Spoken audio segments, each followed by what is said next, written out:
I'll do a short intro, Mike, so just be ready. Okay. I'll do a long one after that.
Hello and welcome to Welcome Home Radio. The waters in the mortgage industry can be pretty muddy, whether it's investing, leasing, renting, home insurance, or myths and misconceptions. Welcome Home Radio has the answers for you, the consumer. And now, to help you make the right home buying decision for you and your family, here are your hosts.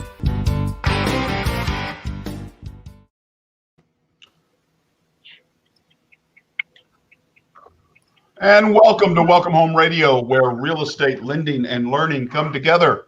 This is your mortgage market update for December 2nd, 2020. Stocks are lower today, and mortgage bonds are trading at unchanged levels. The market shows signs of inflation, and that is the enemy of the bond market. We had a large sell-off yesterday, and it appears the market is waiting for signs today of which way to move. The ADP unemployment report shows 307,000 jobs were created in November, lower than the 420,000 job creations. But the biggest impact is companies are closing.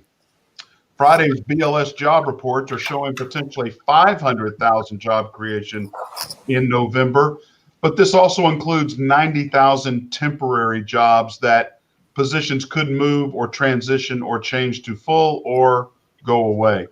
The MBA reports mortgage applications this morning decreased, but a major shift in the type. Refinances were down 5%, while purchases were up 9%. This is a great sign for buyer confidence in jobs and new starts in 2021. With buyer applications up and more homes are being sold, we'll have a need for inspections properly done, and knowing what will need to be done for a successful sale.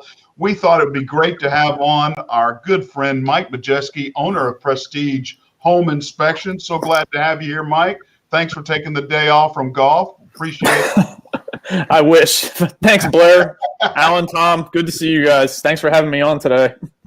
And great to see everybody. Did everybody have a good Thanksgiving? Yes, sir. Yes, indeed. Tom, you're not saying much. Are you still eating turkey? Is that what you're saying? That's what I'm actually hanging out for right now is my turkey. Your turkey sandwich? My turkey sandwich. I had it for lunch. Smoked turkey. Ooh. Well, I drove on Turkey Day, so my wife promised me Christmas. We're celebrating Thanksgiving and Christmas together. Oh, even better. Even better. It was an interesting one. We drove up to Kentucky, had a big plan for a big gathering like we do every year, and all of a sudden, Tuesday, it got shut down. So we went to the Ark Encounter there in northeastern Kentucky and came home on Thanksgiving Day. But kind of glad we broke the dog out of prison 2 days early on doing that. So he was rather happy. And again, we're in the holiday season. But Mike, I want to get back to this because I think this is very important, especially with the applications report showing an increase in purchase applications.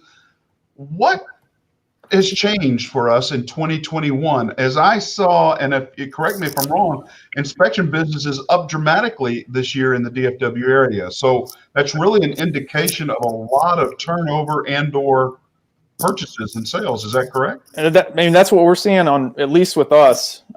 We noticed that we had a slow month in end of March to mid-April, when COVID was at the height and hit. We were slow there, but over the summer, it blew up.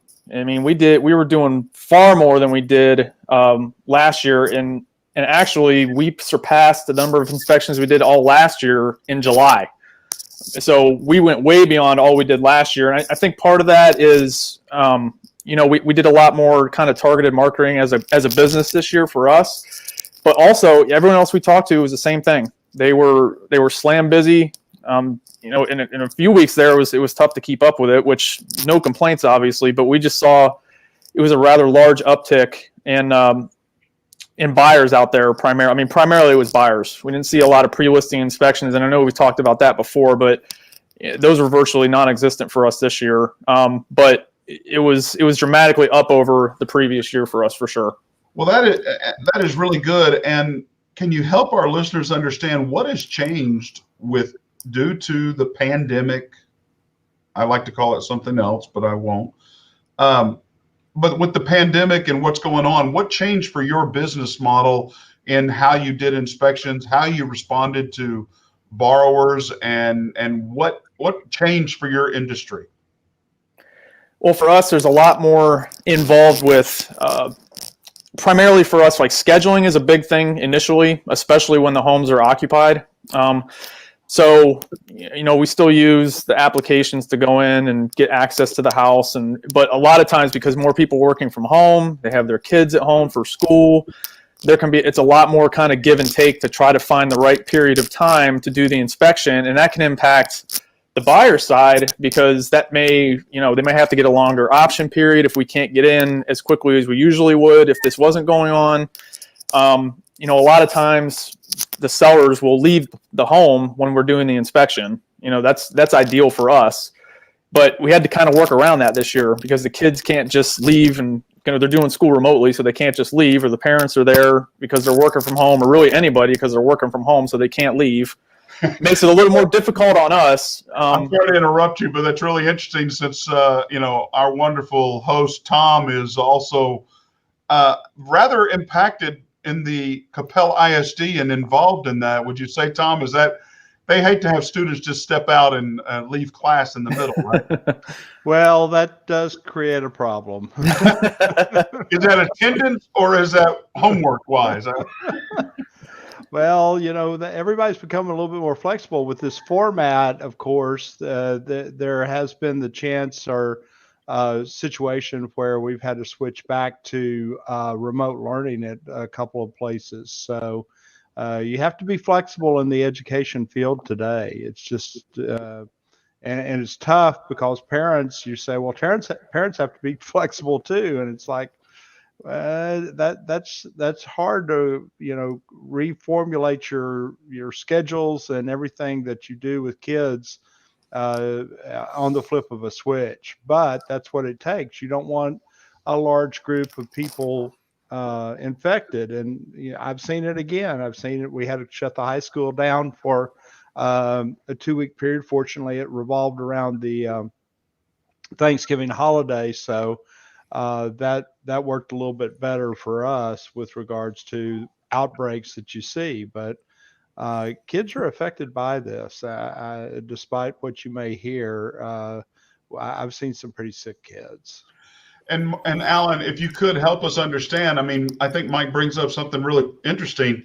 Having to go back and renegotiate the option period, does that tend to be a challenge, or because of these drills and the cause of the inspection not able to happen as soon as possible? Have you seen a lot of that? I wouldn't say we've seen a lot of it, but every deal is different, and it just depends on the kind of seller you have and the kind of buyer you have. I guess he's frozen out. I'm not sure. I can hear. I can hear him. Yeah, I can hear Alan. Hello. Yeah, he's just talking away, just like Alan does. Okay. Hello. I think Blair's frozen out. I think Blair's the secret We'll person. keep going until he comes back. But Okay. Yeah. no, I haven't. There we go. inspectors are really, for the most part, easy to work with. They get it. Their parents, their grandparents, their uncles, their aunts, they're all the same people we are, and they know we're all going through this together. And Am I the I one think- causing this problem? yeah, you're the one. You are. Why don't you use your chat or something so you can stop from bothering our conversation? Wow. Woo! And Tom's dropping the bomb on him. You- Woo! What's happening? Is it just me? It's you. Yep, it is, Blair. Well, then I'll leave studio and come back. Y'all continue, please. Okay, we got this.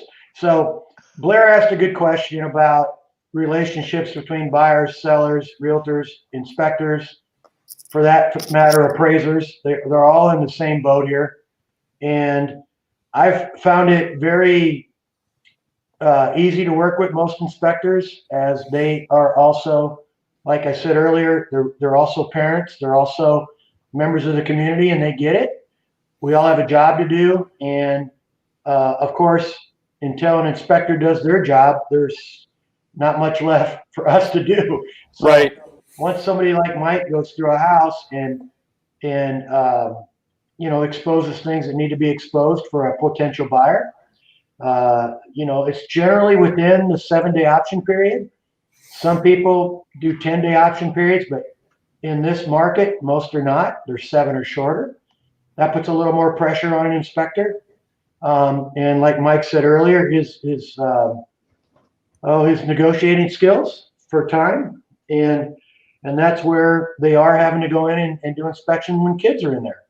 There's just so many days in a week, and sometimes you can get an extension on a deal, other times you can't. A lot of it has to depend on the answers you're getting from the people that you have to extend for.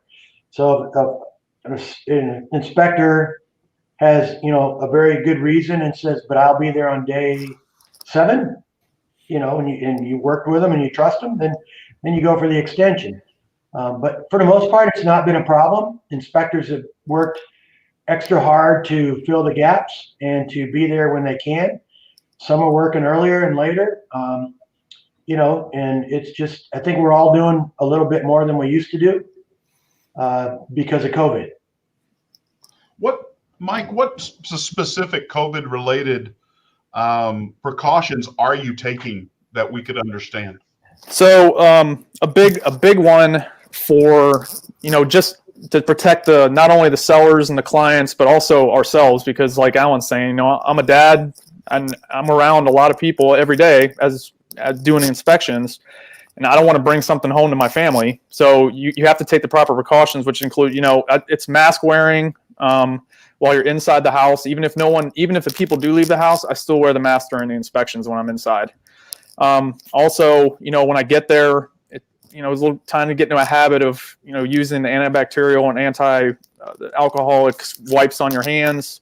When I get out of my truck, I close the door, I've got that stuff in my bag, take it out, put it on my hands. And then also when I get home, my tools, I'm sanitizing my tools, 3-4 times a week. As soon as I get home and get done, I spray everything down with Lysol, lay it out in the garage to make sure that it's staying as clean as possible. You can only do so much, but the more precautions you take, that's that layered approach that, okay, maybe it gets past one layer, but it may not get past this other layer. So those types of things. And then also, a lot of times I'm going to do my debrief to our clients.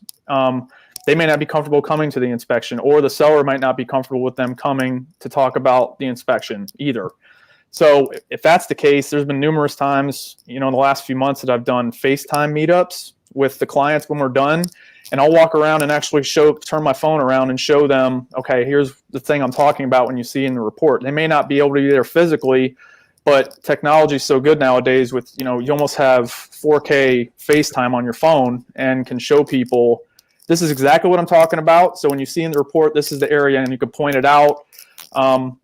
Show somebody a slow drain instead of just a picture. You can actually turn the water on and they can see it, how slow it's going out of the drain or something like that, or a leak per se, that type of thing.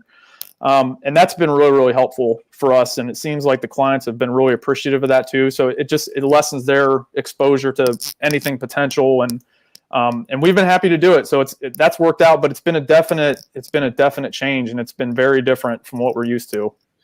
Well, I want to remind our listeners you can comment in the section to ask your questions here. Mike is here as well as Alan and Tom. What a great day to have everybody together and ask the questions that you might have dealing with inspections. Now, Mike, remind our listeners, what exactly are all the things that you might be looking at that we forget about, that you want to make sure you bring to awareness, and why people are doing and paying for that inspection so that they get a sense of exactly what they're doing there? Well, since we're in the medical terminology right now, we're talking about COVID and everything. The best example I can tell people is that we are general practitioners for the home you're buying.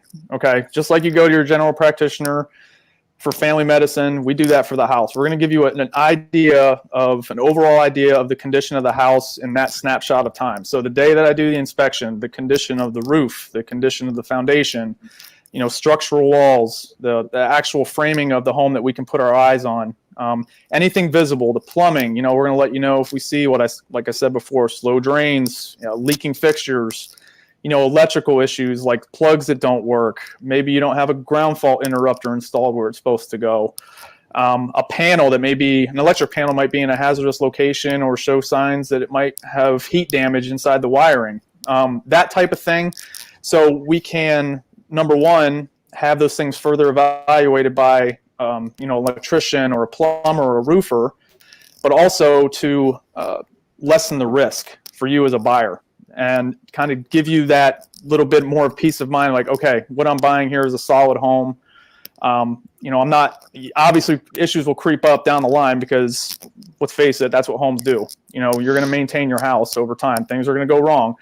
But you want to know that, a day after you move in, that your roof isn't caving in on you or something like that, or you're going to have to drop $60,000 into the foundation. That's what we're trying to lessen the risk of. And when we find those issues, we will refer you to an electrician or a plumber or a roofer to get it further evaluated to determine if repairs need done. How often do you have to get into city code when you go and look at homes? Because you're all over the Metroplex. Your multiple cities support. How often do city codes come into play with your inspection and awareness of that, or homes are grandfathered in or that sort of thing? Yeah, so usually we don't really dive into the code side of things because we are not codes inspectors. That's not what we do. Okay. But when there are issues that there is a code for, one of those, a good example would be smoke detectors. Okay, TREC views that as a safety issue. So even if it's an older home, if it doesn't have smoke detectors in every bedroom, we call that out as a safety issue. Okay. So, but from a codes perspective, that is not something that, a TREC certified home inspector is supposed to really muddy their feet in the water too much with that. That is left up to, the cities, municipalities. And I agree, Blair, I think that's one of the reasons we work across so many municipalities. Codes can vary a little bit from here to there. And it would make our job very, very difficult to be able to keep up with every single city that we go into and what their code requirement might be. And there's a set of standards. National Electrical Code is a good example. There are sets of standards, but that's not something that we will let the electrician who is trained and had to pass tests in that code to determine if there is an issue further than what we find. If we find signs and symptoms, we'll refer them because they're the expert. Well, just like that general practitioner you stated, a general practitioner is going to turn it over to a orthopedic surgeon or an optometrist or so forth. Hey, Tom, what are we not discussing here dealing with inspections that you've seen a change over the years more recently? And especially it seems like we're setting 2021 up for a lot of purchases coming. It seems like the refi boom it's still there, but it's not as the strength seems to be moving toward purchases. So what are we not talking about or asking questions? And we've got an expert here on inspections.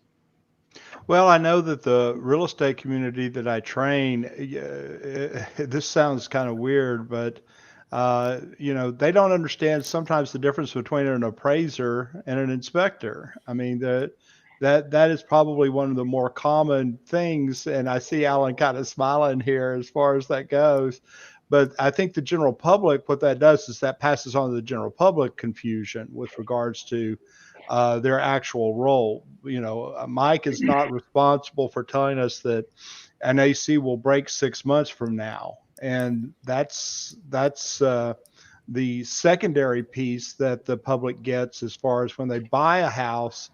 Oftentimes the seller, for peace of mind for the buyers, and also for them to kind of give them a clean slate on the seller's disclosure if they forgot that they had, had flood damage or water damage from a hot water heater or something like that. What they'll do is they'll pass on a homeowner's warranty to the buyer of the house to cover items. But it comes back to, I think, a great deal of, the responsibility of Mike. Mike's not there to scare the general public, but Mike's there to inform them. Right. And that's what I think isn't conveyed enough to the real estate community, to buyers of homes, that things, you have to take them with a grain of salt as to the prediction of things changing later. It's not Mike's crystal ball, for instance. It's Mike's report on the status of that house at the time he's standing in the house. So I think really what my biggest concern when I see the conversations, I see misconceptions about what Mike is actually tasked to do in his role. So Well, for me, the inspection process starts my first meeting with a seller. Under contract, I'm going to list that house. Now I become a pre-inspector, and not trained, not anywhere near where Mike goes, but having been around it long enough, I know the things that need to work, and I know the things that inspectors are going to call out. And a good example is the electrical panels, American Standard or whatever kind of a panel you might have. Houses basically been built in the 50s, 60s, 70s, 80s, and 90s in Dallas-Fort Worth. There are new ones, but a lot of old ones too. And it's their job in the year 2020 to call out a 1955 electrical panel if it doesn't meet today's standards. Now, does that mean the house is going to burn down? Well, no, it's 65 years old. It's fine. But Mike's trained to expose those possibilities for a potential buyer. And I would say that's probably the number one thing that I deal with is the electrical panels on older homes. Just about all of them we have to address. And you want to, as a realtor, have your buyer feel comfortable. And when you're representing a seller, you make them aware that this is going to get called out. It's probably going to get called out, so be prepared for it. So why does that matter? Well, price matters. Negotiation during the option period, all that matters. So, Mike's going to come in, and the big things in Texas remain, the electrical, the foundation, and the roof. And Tom's point about the seller disclosure is a great one, because honest or not honest, people do forget they had a claim or, that can happen years ago. Yeah. And water happens, and I've had several, but the Clue report that we talk about, Blair, on this show all the time, it doesn't hide. If you've made a claim, the insurance world knows about it. So as a realtor, to me, the inspection thing starts the minute I start representing the seller. And then as a buyer agent, when I walk into the home with them, this is my little standard, if I can see things blatantly wrong, then what hasn't that seller done in the attic?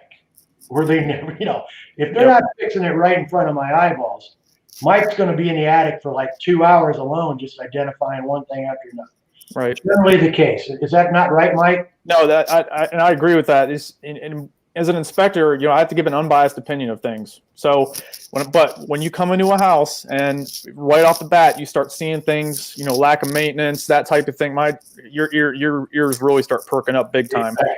And you're thinking, the first thing enters your mind, like, okay, this is gonna be a long report right off the bat, because you're gonna find more than what you're just seeing walking around outside. So, that's a really good point, Alan. That preparing, doing the right things, maintaining your home while you're living there, taking care of it the best way that you know how, it goes a long way, in the long run. Not only is it going to, it's going to keep your value up for one, but number two, when you do come to sell the house, there's just going to be less issues.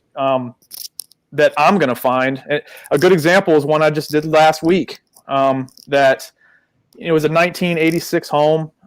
It was immaculate. But you could they were the original owners, but you could tell that they took pride in their home and did the right thing and took care of it and addressed issues as they came up. And for that reason, there were very few issues. There were still some things that you just can't get around, but overall, it was a really, really solid house because they addressed things as they came up.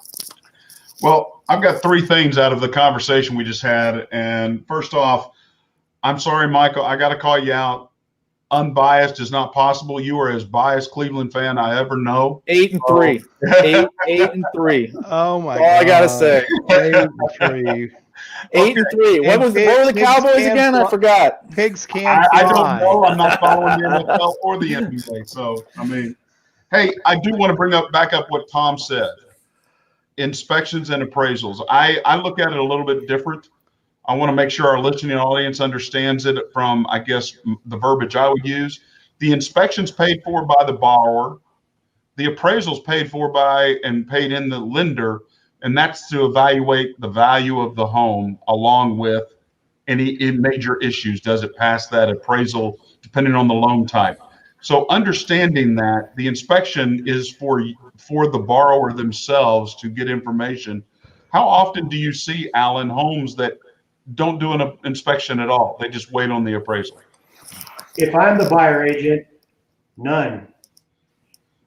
That's simple. Now, if I'm with Tom and he's an investor, I don't tell, if he asks my opinion, I give it to him. But, investors a lot of times are like, they have their own people, crews and things that come in and give it a good look. Or they'll have an inspector come look at it too before. But if I'm with a regular buyer, I have never done a home with no inspection. I tell them it's not required by law, that nobody can make you do an inspection, but it's the biggest purchase you're going to make in your life. You want to make sure you're buying it, and you want to have an inspection. So the answer is zero. And I've never had a buyer tell me that's bad advice, I'm not going to do it. Okay. And then now my final statement here is, and Mike, you made it well known up front, your pre-inspection business is down. And I just do not understand how a seller would not want to have a pre-inspection done before they're selling their home so that they know what could be possibly need to be fixed or find or realized, even if it's the windows and okay, we're going to make that negotiating point as opposed to repairing them. Why is pre-inspection business down? Why don't people do more pre-inspections? Well, I think Alan probably have a little better insight on this one, but my feeling, I know one of the reasons that people are going to say, well, they're going to get an inspector in here anyway and find out what's going on, or some people are just like, my house is fine, I don't need a pre-listing inspection because they live there every day and just don't think it's necessary. But I think Alan would probably have a little more insight on why people don't like to do the pre-listing inspections, just from working with the clients all the time and everything like that. Alan, what are your thoughts? Well, if you're doing first off, the seller disclosure asks you if you ever had inspected in the last 4 years or 3 years. So 3 or 4, Tom. It's one of those years. If you've had an inspection, you have to share it. And so that's called disclosure. 4. Okay. And once it's out there, it's out there. So, if the house is gorgeous, beautiful, and, they want to do a pre-inspection, I'm okay with it. But if it's an older home and they ask me, I go, well, why don't we let the buyer do their due diligence and then we'll address it from there. And generally that's good advice. But again, as a realtor, I can't tell anybody what to do. They'll ask an opinion and I'll give it. And that's about it. But to me, I'm like Mike. I think, on a buyer, it's different for investors. Okay. They do a lot of pre-inspections because foreclosure homes, you're told to in some situations. Sometimes investors have to turn the lights on themselves with their own money to get the inspection done. So they'll do that before they even make their offers, a lot of them. But it's different with normal buy and sell situations. I've dealt with a couple of them over the years, not many, but generally, if you have an experienced seller and they want to do a pre-inspection because they're proud of their home, they might challenge themselves to find something wrong. I've done such a good job. That's the only couple times I've run into it. And it's generally, I think you just let the buyer, it's buyer beware, buyer do your diligence, buyer hire Mike, Mike do your job, and then we just get through it. Yeah, and I want to make clear too that in our business, pre-listing is extremely small part of it. It's always been a very small part of it. So it's not like we see a ton of them anyway. But this year especially, I don't even think I've had one this year. So Well, I'm trying to figure this out. Business side of it, new construction. Okay, when the market's tight like this and resale homes are few and far between, new construction's booming, and it is right now. A lot of going on. So I think the public doesn't understand that as a buyer, you can have an inspector do an inspection on a build home. And I've been involved with that, and mostly on the larger homes with very prominent builders. And let me tell you something, if there's people involved, there's mistakes made. Yep. And I'll tell you where inspectors really come in handy is when the wood's up there, the wiring's in, all the other things are in, but before they drywall, it's an amazing thing what inspectors can find in that situation. It just blowed my mind on dimension and off and, structurally not exactly the way it should be. And these are big, big builders who, I don't care if it's a $800,000 home or $300,000 home, they're still going up really fast. Okay. And so mistakes get made and shortcuts happen. And ironically, I don't do it and see it as often on a smaller home, but on the big builds, I always recommend to the $600,000, $700,000, $800,000 buyer, I want to spend $400 here. It's get in there and give it a good look. And you have to get permission. It's not our house, but it's under contract, and in the contracts, it states in there's a way to do it. You just have to follow their rules. Wouldn't that be a multi-layered inspection if it's a new build that you have to go in there before drywall and then going back in there once cabinets are in and all of that? Yeah, we call them phased inspections. So, and you can do them, when they pour the foundation, before they pour the foundation, you can do one. After they pour it, when the framing goes up, then once they wire, plumb everything in, like Alan's talking about, a lot of people will do it then just to see what everything's looking like, because you can't always depend on codes inspectors to come out, and especially with all the new construction going on, they can't keep up. They can't keep up. Yeah. So, doing that is always a prudent move. I agree, because we're now getting into starting to do phase inspections. We're starting to do those, and it's a little bit different, but it's advantageous, especially like I agree with Alan on larger builds that are with people that are really busy, with builders that are really busy. It's a good idea, and even after the home's done, I do a lot of new home inspections, and I find things that I'm just like blow my mind. I've had ones where they have gas water heaters in the garage, and the flue in the attic where it's supposed to go in the exterior, it's just pouring into the attic. They don't have it connected. And you'll have exhaust gases going in the attic, and the attic is ventilated, but you can't have that. That's a no-no. So another thing actually that most people don't talk about, Blair, is new construction. Most of them have a 1-2-10 warranty, and 1 year unconditional, right? Well, on month 11, hey Mike. Yeah, exactly. Yep. Let the builder fix it if it ain't right. Yeah, and we find things all the time. We find issues, and we get a lot of warranty inspections too because of that. We'll do the primary inspection, then, like Alan's saying, 10 months later, hey, I've got this list of stuff I found. Can you come take a look at this and see what you find? And we'll put the two lists together and have the builder address it. So yeah, that's another really good avenue to take when it comes to making sure that everything's good and having the builder take care of those problems in that first year. And again, when you're a realtor, you prepare your clients for new builds just like resales, because watering is important, and filters and ACs are important. And a lot of first-time home buyers don't really care about the rental homes. They're just like living, that's in the contract, you're supposed to water it once a week or whatever, but they don't because they're saving money and it's not their house. But when they're buying the new house, it's like, these are the things you have to do. If they do all those things, then that inspection in 10 months can really help them. Great. Well, that is, I mean, phased inspections I was not aware of, and I think that is a great tool, especially like you say, after almost at the midway or later in that year, do an inspection of that new home.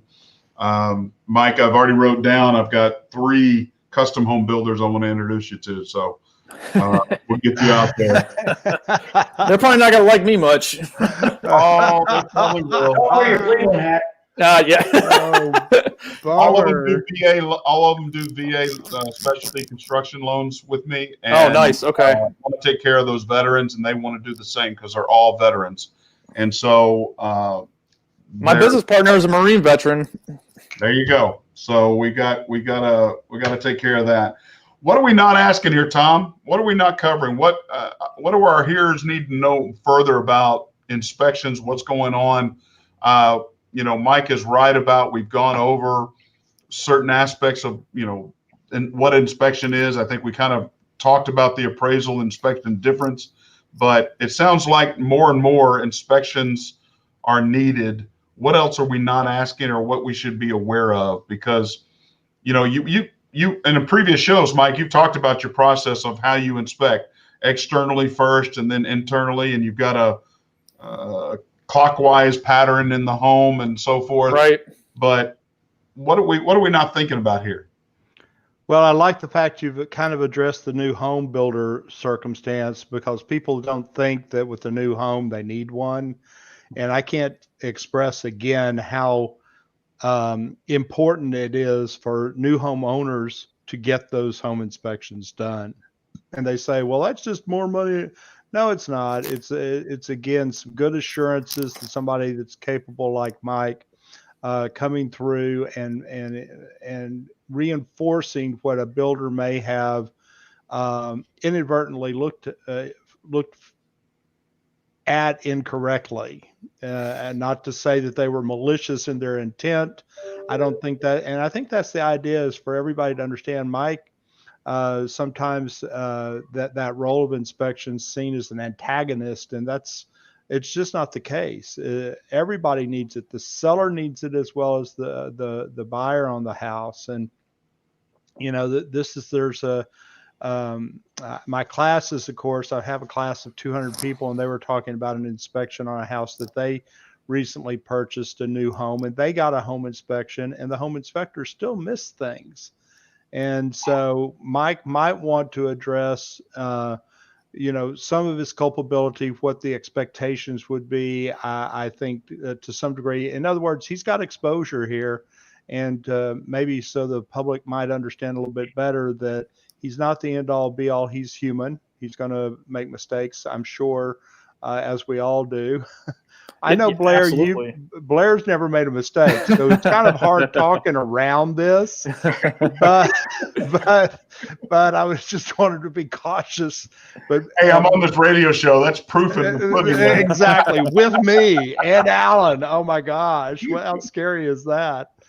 But Mike might want to talk to the fact as far as what he sees as culpability for his industry, because he goes through a lot to get to where he is to be a professional in his field. It is, and Tom, and you're absolutely right.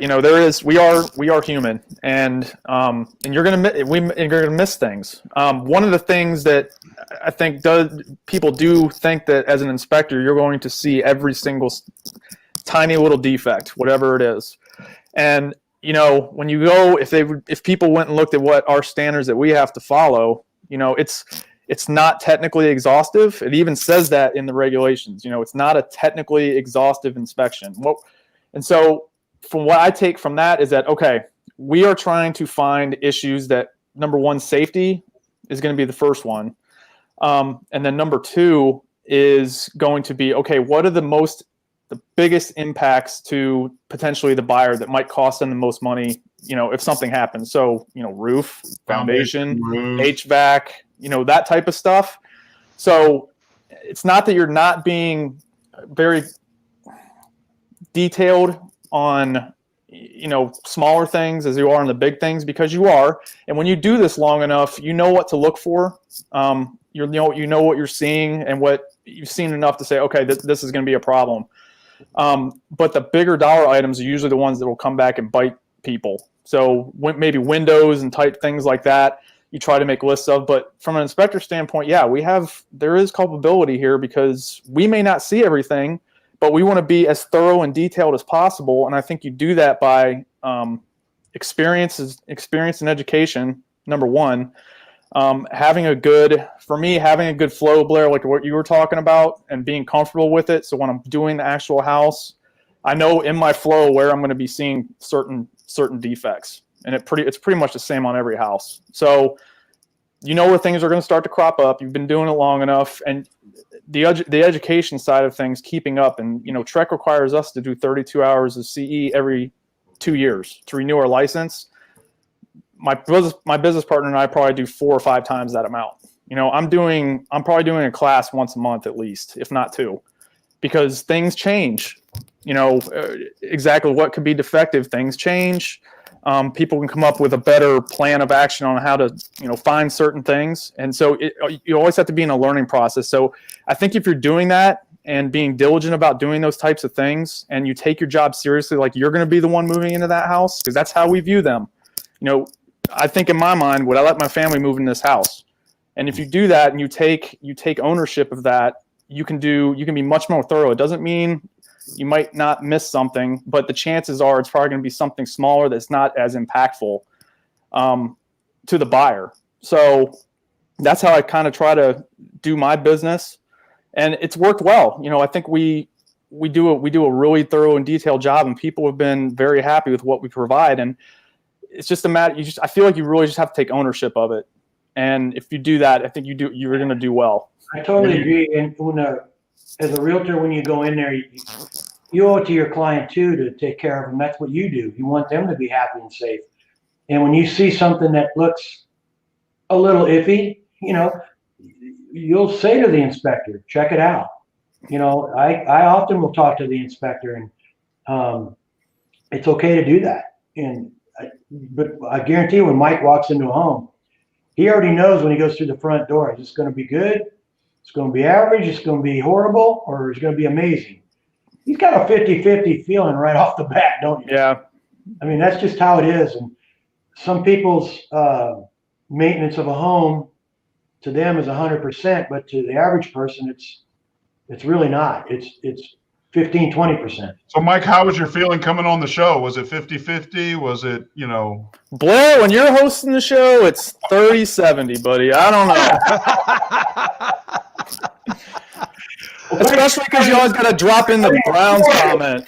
I said Cleveland. You added the Browns. I mean, we know who you were talking about.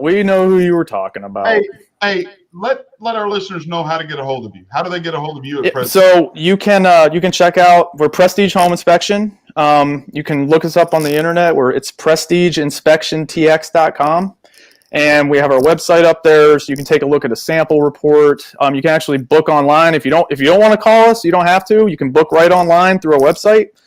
And then our phone number is 682-803-6866. And that you can get a hold of us that way as well.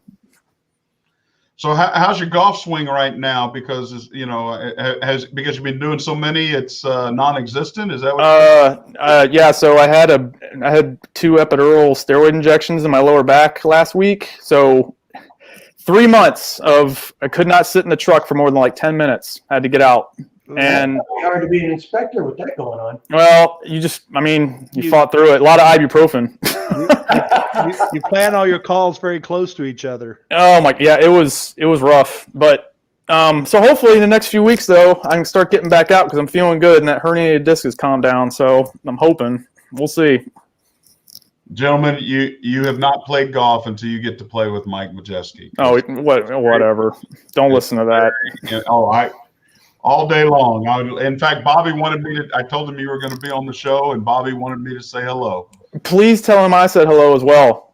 He's looking forward to us coming down to Waco and playing. He's got this course set up very tight, he said from every tee box, it does not matter. It is hard. So, Oh, that's awesome. it's gonna be fun. Well, listen, guys, I think, I want everybody to understand the holiday coming up. We've got a lot of great times. I hope COVID is not causing such an issue in your family life. I hope you're able to celebrate. But I do want to challenge you one thing, and for our listeners as well. Are you celebrating Christmas this year? Are you celebrating Christ? Just ask yourself that question, please. Because if you're not celebrating Christ, the reason for the season, I hope you can focus in on that. And if you have questions on it, contact me. I'd love to talk to you about it. But we have such a blessing here in America, such a blessed state as well as country. We need to make sure we understand who we're celebrating, because Christmas is just a happening. It needs to be celebrating Christ. So I appreciate y'all. Any last comments? Any last words? Nothing? I just want to say thanks to you guys for letting me come on. It was good to see you guys. It's been a while. So hopefully next time it'll be in the studio and not on Zoom. And of course, my question for Mike is, where are you getting this education, Mike? I need to pass you my card. I mean, 3 or 4. Yeah. I still do some stuff through Champions, but Okay. I tell you, I use Internachi, and they're based in Colorado, and they're just awesome for us as an inspector. But hey, I still use Champions, Tom. I still use Champions for some of my stuff. So I know. They're amazing. That's how I got my education when I started this. I went through Champions, and it was a great experience. I knew you were one of our original students, so yep, that's good to hear.